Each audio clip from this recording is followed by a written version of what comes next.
आदाब। आज हम तैयार करेंगे रारा पनीर। मैंने रारा मटन की भी रेसिपी डाली हुई है, आप वो भी चेक कर सकते हैं। तो बहुत लजीज रेसिपी है ये। इसको रोटी, पराठा, नान किसी के साथ भी अच्छा लगेगा। आज इसके साथ मैंने मसाला पराठा तैयार किया। ये मसालेदार पराठे हैं, बहुत ही सॉफ्ट हैं। अगर आप कहेंगे तो इसकी रिव्यू रेसिपी में डाल दूंगी, बताइएगा जरूर कमेंट्स बॉक्स में लिख के। चलिए फटाफट तैयार कर लेते हैं रारा पनीर। रारा पनीर के जो इंग्रेडिएंट्स हैं हम आपको दिखा देते हैं। एक प्याज ली है, 2 टमाटर लिए हैं, इसमें से हम आधा लेंगे, यानी कि 1.5 टमाटर हो गया। पनीर मैंने ये क्रश कर लिया है, 150 ग्राम पनीर क्रश है। 150 ग्राम हमने ये कप पनीर लिया है जिसके हम क्यूब्स काटेंगे। हरा धनिया, ½ टीस्पून गरम मसाला, 1 टीस्पून धनिया पाउडर और नमक अपने जायके के हिसाब से, ½ टीस्पून कश्मीरी लाल मिर्च, हल्दी 1-2 चुटकी है और लहसुन अदरक का पेस्ट है 1 टीस्पून, 2 हरी मिर्च का इस्तेमाल करेंगे। अब इनको हम चॉप कर लेंगे, अंडे जैसे जब प्याज काटते हैं वैसे कर लेंगे और टमाटर को भी वैसे ही कर लेंगे। तो ये काम हम चॉपर से करेंगे, हाथ से नहीं करेंगे।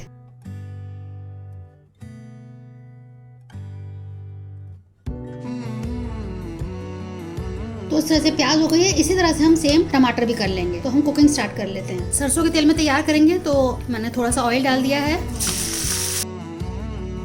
हल्का सा ब्राउन करेंगे, बहुत डार्क इसको हम नहीं करेंगे। तो 3 से 4 मिनट लगेगा। उसके बाद फिर मैं आपको दिखाती हूँ। प्याज ब्राउन हो चुकी है, उसमें लहसुन अदरक का पेस्ट डालेंगे, इसको भी 1 मिनट भूनेंगे। ये बहुत ही अच्छी रेसिपी है, ये बहुत ही जायकेदार रेसिपी तैयार होती है, बच्चों को बहुत पसंद आएगी, घर में बड़े जो हैं उनको भी बहुत पसंद आएगी। मैंने रारा मटन की भी रेसिपी डाली हुई है, आप वो भी मेरे चैनल पर देख सकते हैं। लोग उसको बहुत पसंद कर रहे हैं उस रेसिपी को, तो आप उसको देख के उसको भी ट्राई करिएगा। तो अब ये भुन गया है, अब इसमें मैं टमाटर डाल देती हूँ।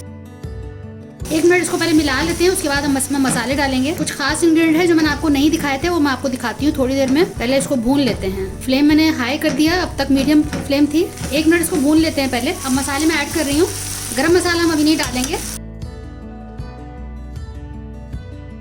अच्छे से मिक्स कर लीजिए, मसाले को भून लीजिए। तब तक भूनेंगे जब तक कि इसका तेल रिलीज नहीं हो जाता है, मतलब कि तेल अलग नहीं हो जाता है। फ्लेम दोबारा से मैं मीडियम कर देती हूँ और 2-3 मिनट के लिए इसको छोड़ देते हैं ताकि मसाला बहुत अच्छे से भुन जाए। मसाले का भुनना बहुत जरूरी होता है। कोई भी सब्जी हम बनाए, कोई भी करी वाला बनाए, मसाला बहुत अच्छे से भुन जाएगा तो हमारी रेसिपी बहुत बढ़िया तैयार होती है। तो इसको छोड़ देते हैं अभी थोड़ी देर के लिए। बहुत अच्छे से देखिए तेल रिलीज हो गया, मसाला बहुत अच्छे से भुन गया है। अब इसमें बाकी चीजें डाल देते हैं। हरी मिर्च में डाल रही हूँ, आप हरी मिर्च पहले भी डाल सकते हैं। मैं शिमला मिर्च डाल रही हूँ, कटी हुई छोटे छोटे टुकड़े मैंने कर लिए हैं, अंडे जैसे। लाल और हरी शिमला मिर्च लिए, वैसे ही बिल्कुल ऑप्शनल, आप चाहें तो छोड़ भी सकते हैं, लेकिन थोड़ा सा न्यूट्रिशन कंटेंट बढ़ाने के लिए मैंने ये डाल दिया है हरी मिर्च और शिमला मिर्च। 2-3 मिनट इसको भी मसाले के साथ भूनेंगे।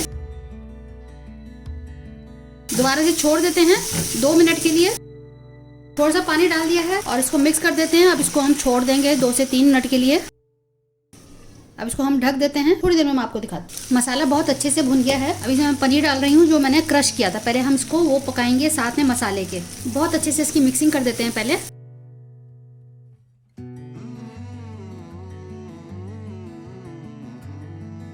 इस क्रश पनीर से हमारी ग्रेवी तैयार हुई है। ग्रेवी के लिए मैं डाल रही हूँ छाछ, आप चाहें तो पानी डाल सकते हैं।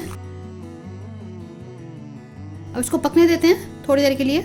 मैंने इसमें पनीर डाला है, गरम मसाला और कसूरी मेथी। अब इसको मिक्स कर देते हैं बहुत बढ़िया तरीके से। आप इसमें थोड़ा सा पानी डाल सकते हैं। मैंने इसमें छाछ डाला है, जो पनीर बनाने के बाद जो पानी बचता है उसको हम वे बोलते हैं, वे प्रोटीन। तो मैंने वही डाला, उसको हिंदी में छाछ बोला जाता है। तो आप नमक और काली मिर्च डाल के पी सकते हैं। जो जिम में जाते हैं वो लोग वही वे प्रोटीन पाउडर की फॉर्म में लेते हैं, और वही जो मैंने पनीर बना के उसका जो पानी था उसको मैंने यूज किया है। तो ये वही पनीर है जो मैंने घर में तैयार किया और फिर इसकी ये रेसिपी मैं तैयार कर रही हूँ। उसके बचे हुए पानी को मैंने इस तरह से यूज किया है। अब इसको छोड़ देते हैं 4-5 मिनट के लिए ढक के। अब बस आखिर में थोड़ा सा हम हरा धनिया डालेंगे और उसको मिक्स कर देते हैं। बस 2-3 मिनट और पकाएंगे। बहुत लाइटली मिक्स करिएगा, वरना जो पीसेस पनीर के डाले हैं वो टूट सकते हैं। 2 मिनट पकाने के बाद मैं डिश आउट करके दिखाती हूँ। तो देखिए हमारा रारा पनीर तैयार हो चुका है, बहुत ही लाजवाब तैयार हुआ है। इसको हम पराठों के साथ सर्व कर रहे हैं। आप बनाइएगा, फीडबैक दीजिएगा, हमें आपके फीडबैक का काफी इंतजार रहता है। उनको पढ़ना अच्छा लगता है, उनको जवाब देना भी बहुत अच्छा लगता है। मेरा चैनल बिल्कुल फ्री है, आप सब्सक्राइब कर सकते हैं। आपको उस पर वेज, नॉन वेज, बिहार की खास रेसिपीज, दिल्ली की खास रेसिपीज मिलेंगी। मिलते हैं अगली बार किसी नई रेसिपी के साथ। तब तक के लिए शुक्रिया। देखते रहिए शैला सस्तर खान।